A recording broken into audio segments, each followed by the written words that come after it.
mind, like the motors don't cut immediately when you press sticks down. It tells me already, replace or check propellers.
Hey, I just finished editing the video and I thought I might share some thoughts and information with you that you might be interested in. At first, I'm not sponsored by DJI at all. I never in fact even talked to any representative of them or so, and I paid the full price for this drone. I didn't even get it early, just to get that out of the way.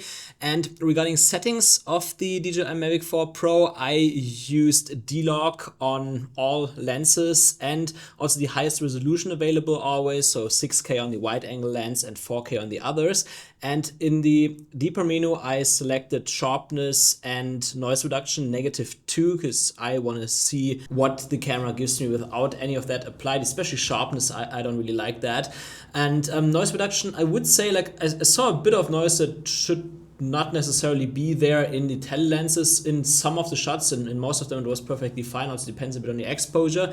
But you can set it to -1 if you want to prevent that. That's also what I did with the DJI Air 3 in the past, and it worked really good. And during my initial video about the Mavic 4 Pro, where I tested the dynamic range, mainly I already mentioned that the colors of all three lenses seem to match quite well. And I can confirm that now, like by looking at all the shots now, the colors almost look identical. So it's really easy to color match all those lenses.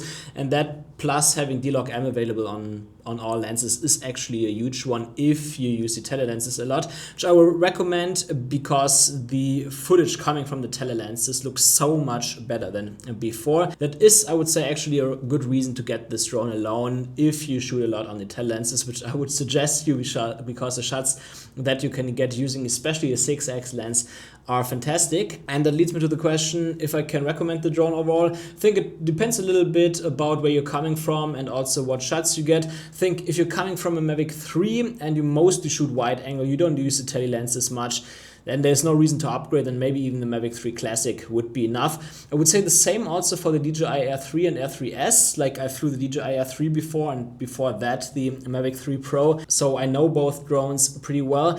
And from my experience, even the Air 3 versus Mavic 3, while there is a difference definitely, it's not huge. It's not a day and night one. So I think if you mainly use wide angle, I would probably not upgrade, but if you use tele lenses a lot, this is definitely huge. And you saw the footage. It looks stunning. So just some quick thoughts I wanted to share with you. I will do a more in-depth review next week, most likely, so subscribe for that if you haven't done yet.